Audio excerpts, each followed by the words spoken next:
Good evening, everybody. I hope that you had a happy Sunday at church or whatever you like to do on Sunday. I hope it was relaxing and I hope that you guys enjoyed yourself and you have many blessings for this week to come and for the rest of your life. And also, I pray that whatever faces you, whether you perceive it as good or bad, that you can learn from it. So today, I'm just going to get on real quick and go over a Devo that I did, I think a couple of weeks ago, and I thought it was really good. They basically asked, what does a cross mean to you? And I was like, that's a good question. Like, we talk about it all the time, but do we ever take time to actually reflect on it?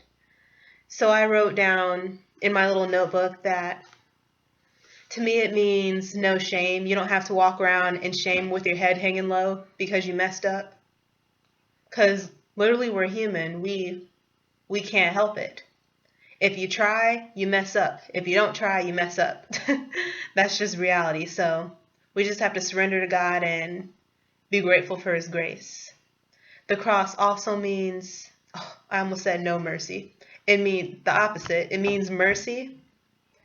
And it means relationship, that Jesus came down and kind of made that bridge so that we can have a relationship with God because we really don't deserve it whatsoever.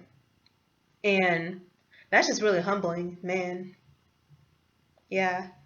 And also intimacy with God and broken barriers. So that means you don't have to be a certain skin color, ethnicity, or anything to come to Christ. It does not matter. Anybody is welcome. And if anybody ever tells you any different, or if you're ever in like a group or a church that tells you any different than that, then that is false. You need to leave. Seriously. And also a big one that I wrote down was the cross means don't take my sin lightly, because yeah, we have grace, but it also should humble us and make us want to submit to God. Because I know I'm probably not the only one, but sometimes you're thinking about doing something or saying something you shouldn't. And then just in the back of your mind, you just think, God's going to forgive me anyway. That's what Jesus came for. That sounds really bad when it's said out loud, doesn't it? But you know what I mean? Is that ever in the back of your mind? So I just kind of prayed against that because I've caught that thought trying to creep up before.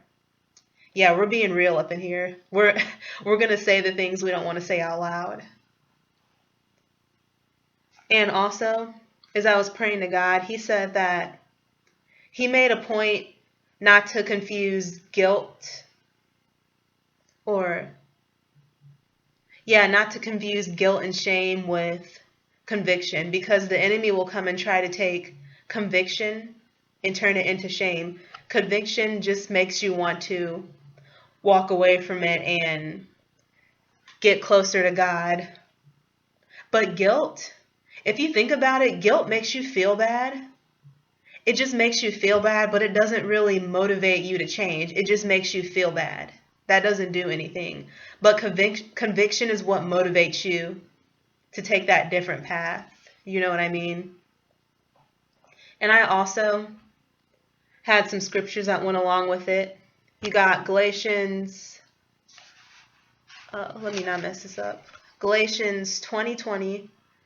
Who will also confirm you to the end, that you may be blameless in the day of our Lord Jesus Christ.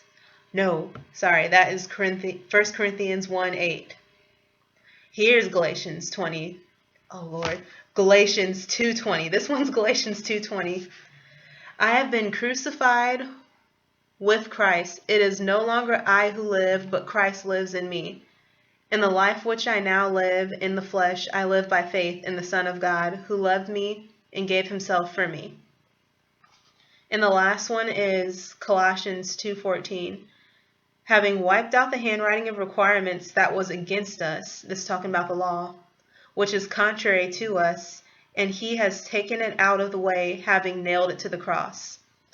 So that one means that we're not bound by legalism.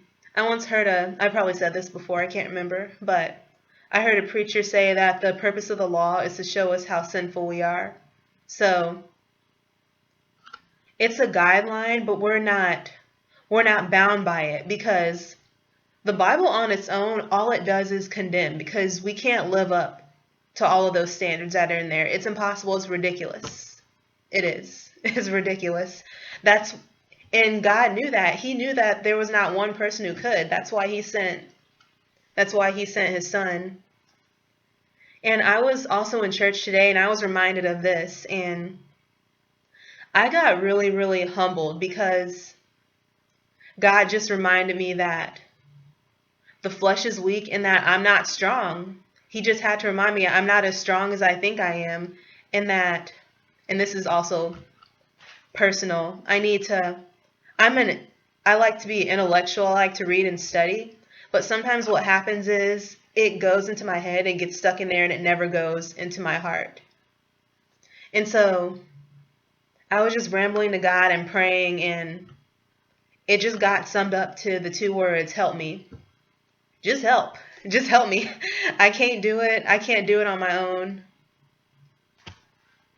If I try, I can't. And then there's always areas, and you guys can probably relate, there's always that one or two area where you just don't want to give it to God, and you can't force yourself to want to do something that you don't want to do.